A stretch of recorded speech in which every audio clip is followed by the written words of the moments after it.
ए बच्चा पार्टी कैसे हो आप लोग? गुड बच्चा होने भी चाहिए, है ना? देखो, और सबसे मेन चीज जिस हिसाब से मैं होमवर्क आपको बोलता हूँ, मेरे को होमवर्क बिल्कुल चाहिए, याद रखना, ठीक है ना? कल से भाई फाइन भी होगा, मैंने पहले ही बताया कि एक जांच का अगर सपोज कल लिख के नहीं लाए हो तो आपको 10 रुपए फाइन रहेगा, ठीक है? टेबल स्क्वायर क्यूब के 2 रुपए फाइन रहेगा।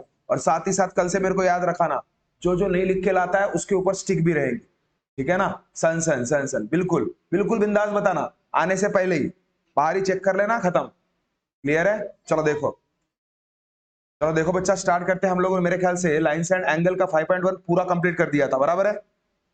अरे बराबर है कि नहीं? तो चलो बच्चा, अभी हम लोग डिस्कस करने वाले हैं लाइन्स एंड एंगल का 5.2 का बेसिक। आज बेसिक देखते, कल हो सके तो खत्म कर देंगे 5.2 भी। ओके, तो देखो बड़ा, देखो 5.2 में सबसे मेन चीज आपको, अगर सपोज किसी चीज का डिस्कशन हुआ होगा तो ट्रांसवर्सल लाइन, पैरेलल लाइन और एंगल्स और उसके थ्रू बनने वाले वेराइटीज ऑफ प्रॉपर्टी का। क्लियर है?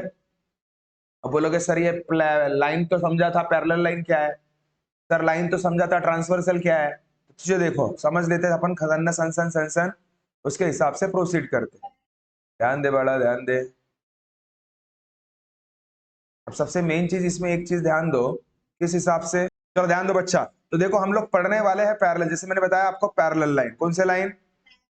Parallel lines. अब मेरे को एक बात, क्या होता है पैरेलल लाइंस? कभी सुना है जिंदगी में?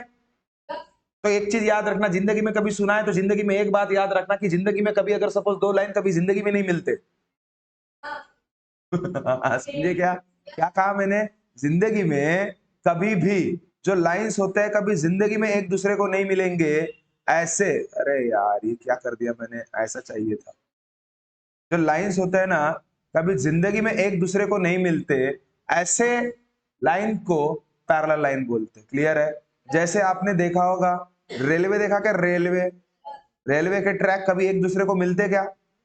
है नहीं तो फिर अगर सपोज रहेगा तो धड़ से ऐसे हो जाएगी ट्रेन। उसके तो ऐसे ही रहते हैं ना, रफ से ऐसे हो जाएंगे, समझ गए क्या? पूरे टायर वायर पंचर वंचर हो जाएंगे उसके बेचारे के, है कि नहीं? समझ रहे हो? हाँ, वैसे पंचर नहीं होते, हाँ ठीक है, जो भी है। समझ रहे हो बात को? समझ रहे हो बात को? ठीक है। तो भाऊ एक चीज याद रखना कि कोई भी लाइन, जैसे लाइन एम, लाइन एन, जैसे लाइन एम है, लाइन एन है, दोनों कभी एक दूसरे को नहीं मिल रहे, समझ जाना कि पैरेलल लाइन है। जैसे ये लाइन और ये लाइन पैरेलल है क्या? पैरेलल है, ठीक है, आप बोलते हो पैरेलल है। ध्यान दे, ध्यान दे, ध्यान दे। आपका कहना है कि पैरेलल है। देख, इसको मैं लेके आ रहा इधर तक, स्ट्रेट में लेके आया, ठीक है? और इसको मैं लेके आ रहा इधर, ये कहीं मिलने वाली नहीं है क्या? बता बरा, ये कभी मिलेगी कि नहीं मिलेगी? ये देख, ये देख, मिल गई ना? तो भाऊ इससे समझ क्या गया आपको कि अगर सपोज कोई लाइन, आ जाएगा आ जाएगा, अगर सपोज कोई लाइन भले ही दिखने में अपने को थोड़ा सा सीधी विधी लग रही हो, ठीक है, लेकिन एक चीज याद रखना बड़ा, अगर सपोज वो थोड़ा सा भी झुकाव है उसको, ये देखो, थोड़ा सा भी अगर उसकी तरफ झुकाव हो गया, समझ जाना कि वो पैरेलल लाइन नहीं है। समझ रहे हो? बिल्कुल स्ट्रेट चाहिए, कैसा? ऐसा तो ऐसा चाहिए, स्ट्रेट में। क्लियर है क्या बात? समझ रहे हो? तो ऐसे कंसेप्ट को क्या बोला जाता है? Parallel line. क्लियर है क्या? सभी को क्लियर है? ठीक है। अब वो लिख लेना अच्छे से, हाँ। अब ट्रांसवर्सल, अब आप बोलोगे सर उसकी डेफिनेशन स्कूल में लिख के दे देंगे, डेफिनेशन तो वही डेफिनेशन करना, स्कूल में लिख के देते हैं ना डेफिनेशन, ठीक है? तो अपन सिर्फ वो डेफिनेशन का मीन पकड़ रहे, उसका बेसिक पकड़ रहे। भाई कुछ भी हो जाए उसको, उनको भी सर को ऐसे सर बोलना, जिंदगी में कोई लाइन को जो एक दूसरे को नहीं मिलती वो बोलना पैरेलल लाइन होती है। पागल हो जाने चाहिए। समझ रहे हो क्या बात को? Transversal line. अब ये ट्रांसवर्सल लाइन क्या है भाव? इसको ही देखो, वैसे देखा जाए ना, ध्यान दे, ध्यान दे, ध्यान दे, मैं बता रहा हूं। जैसे अगर सपोज देखो, पहले बेसिक देख ले, एक लाइन है, एक लाइन को अगर सपोज मैं दूसरे लाइन के साथ ऐसा जोड़ दूं, एक लाइन को मैं अगर दूसरे लाइन के साथ अगर सपोज जोड़ दूं, सपोज, तो ऐसे लाइन को क्या बोला जाएगा?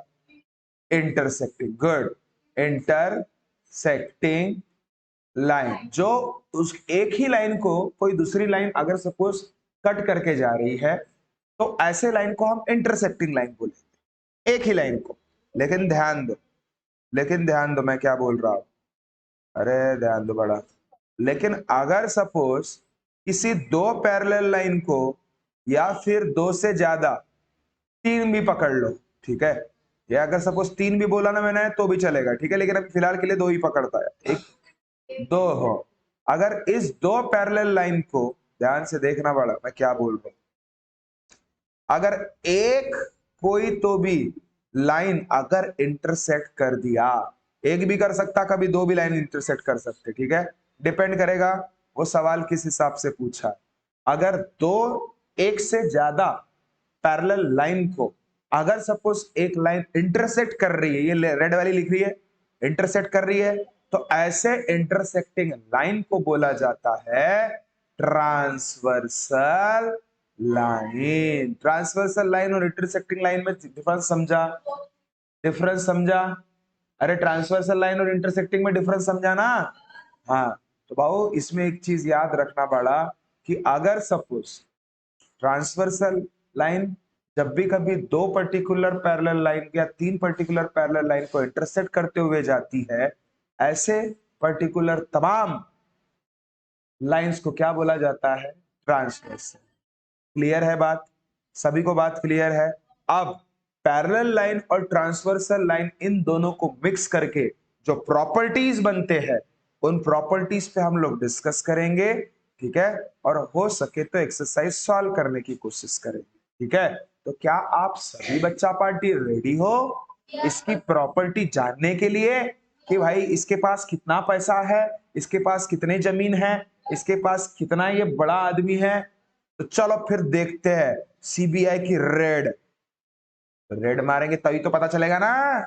चलो मारते फिर parallel line properties, properties of parallel line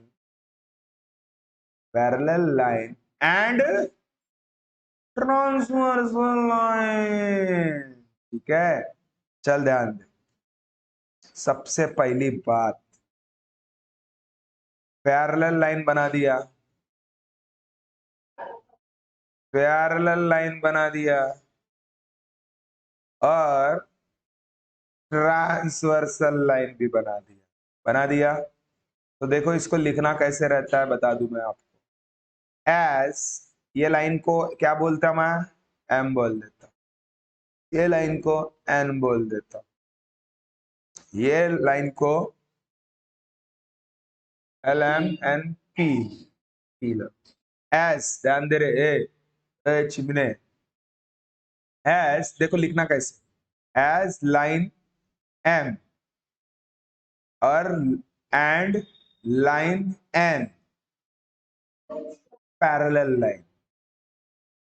अब इतना बड़ा लाइन लिखेंगे क्या हम इसके बाद?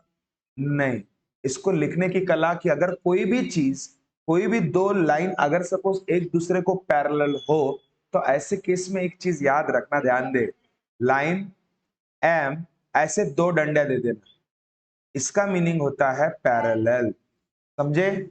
ऐसे दो डंडे किसके साथ? जिसके साथ वो पैरेलल है उसके साथ। कोई शक? अरे समझ में, हाँ वही बता रहा बड़ा, गुड, ये चीजें समझ में आई। इतने बड़े बड़े नहीं बनाना, ऐसे भी बना दिए तो भी चलता। क्लियर है? तो दो लाइन ऐता ऐता कर लेना, थम दे क्या, तो दो लाइन रे, ठीक है, लाइन है। अब लाइन पी एंड खासकर क्या बोल देना, and line P is transverse.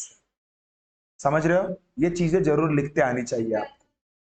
Transversal का कोई सिंबल नहीं है बड़ा, ठीक है, नहीं तो बोलोगे सर ऐसा दे देते एक नहीं वैसा, ठीक है। चल ध्यान दे, अब देखो प्रॉपर्टीज पे डिस्कस करते हैं थोड़ा सा। ये चीजें समझ गई ना? आप मस्त लिख लेना, मैं जरा मिटा देता, मेरे पास जरा कागज की कमी है ना। तो देखो ये लिख लेना, हाँ पद्धत से कल देखना है पड़ा प्रॉपर, ठीक है।